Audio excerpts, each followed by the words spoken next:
Hey everyone, before we start this video, I just wanted to mention that only 21.6% of you are subscribed, so if you enjoy the content, please be sure to like and subscribe to support the channel. Welcome to another installment of Harry Potter Theory. In this video, we're going to be discussing a segment from the Order of the Phoenix, where everyone's favourite Hogwarts headmistress, Dolores Umbridge, is brought to justice. The 1996 school year was rough, as it saw Hogwarts headmaster Albus Dumbledore vacate the school and Dolores Umbridge enter.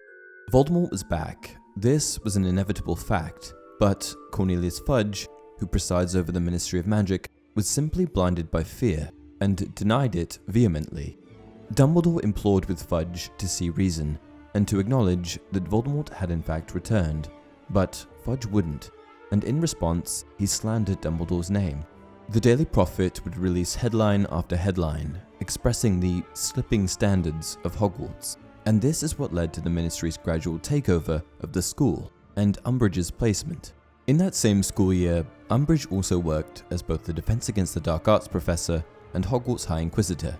She was massively unpopular among the student body, with a few exceptions, and she made the lives of the students miserable. She would introduce rule after rule after rule, or educational decree, as she liked to call them, and it got to the point where the students weren't able to do anything. To make things worse, Umbridge would conduct cruel and unreasonable punishments on those who violated her rules. Umbridge knew that her connections with the Ministry would allow her to get away with almost anything. However, later on in the film, we finally see the terrible Umbridge get what was coming to her when Hermione comes up with an impromptu plan to lead her to the Forbidden Forest. The Ministry, and Umbridge, suspected that Dumbledore and the Order were up to something, which meant that when Hermione dangled the idea of a secret weapon in front of her, she fell right into their trap. Then, where is it? In there, of course. It had to be somewhere that students weren't going to find it accidentally, didn't it? Of course, of course. Very well then, you two stay ahead of me. Can we have your wand then, if we're going first? No, I don't think so, Mr. Potter. The Ministry places a rather higher value on my life than yours, I'm afraid. While treading through the forest, Hermione and Harry didn't have much of a plan. They just needed to buy some time. All of a sudden, however, Umbridge, Harry and Hermione were faced with a band of centaurs, and they didn't look particularly pleased. Unsurprisingly, Umbridge was displeased with the arrival of the centaurs, and, though afraid, began to spout off racial slurs toward them, exercising her extreme prejudice and arrogance. This only angered the centaurs further, and they began to advance on Umbridge, at which point she cast the incarcerous spell on one of them. This is where the book and film differ quite a bit, as in the book, the centaurs are successful in overpowering Umbridge without any external help, a group of them carrying her away from Hermione and Harry while she screamed for her life. Over the plunging, many-coloured backs and heads of the centaurs, Harry saw Umbridge being borne away through the trees by Bane, still screaming non-stop. Her voice grew fainter and fainter, until they could no longer hear it over the trampling of hooves surrounding them. At this point, the remaining centaurs actually turned on Harry and Hermione, as Hermione had accidentally insulted them. When trying to explain to the centaurs that she and Harry were not like Umbridge, and that they had no affiliation with the Ministry of Magic, she mistakenly mentioned that she wanted the centaurs to drive Umbridge off for them. This deeply offended the centaurs, as they felt that this was just another pair of arrogant wizards that felt that centaurs existed to serve them. Because of this, the centaurs decided that they would attack. Before being attacked, however, Hagrid's half-brother Grawp intervened. Grawp is first introduced to us earlier in the film, when Hagrid brings the trio to the forest to make introductions. Hagrid discovered his brother Grawp while making a trip to the Tribe of Giants in 1995 on Albus Dumbledore's orders. Dumbledore wanted the Giants as allies if things were to kick off with Voldemort, and given that Hagrid is a half-giant, Dumbledore felt that he was the man to send.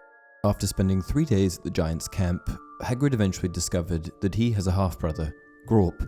The pair share a mother, a giantess by the name of Fredwolfer, and when Hagrid recognized that Grawp was being bullied by the other Giants for his small 16-foot stature, Hagrid took Grawp with him back to Hogwarts.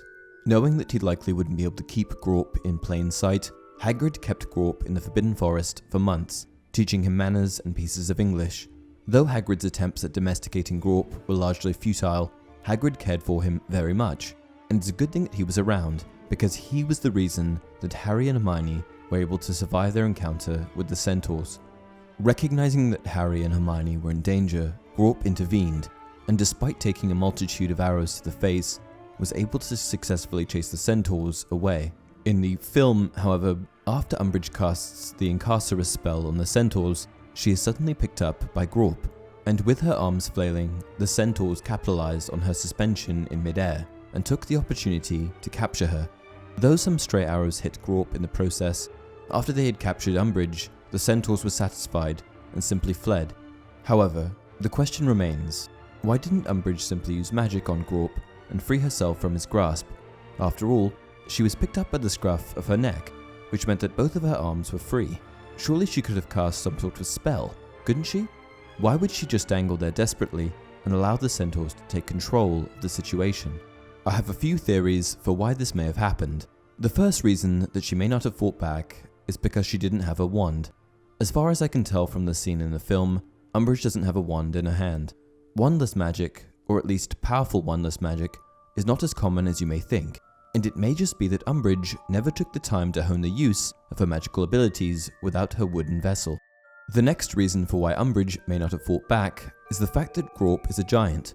It's well known in the wizarding world that certain magical creatures, giants included, have hides that repel all but the most concentrated and powerful spells.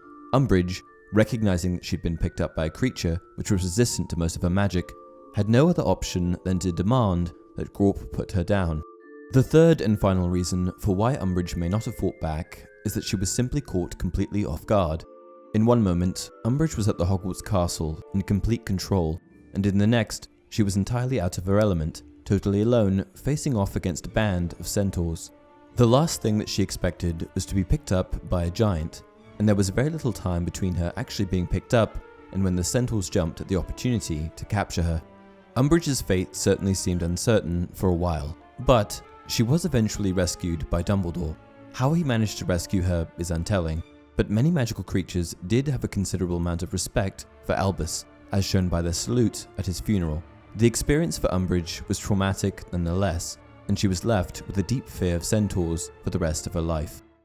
What do you guys think? Why was Umbridge so helpless? Did you guys notice the difference between the book and film versions of this scene? Let me know down in the comment section below. Until next time, you're a wizard, Harry.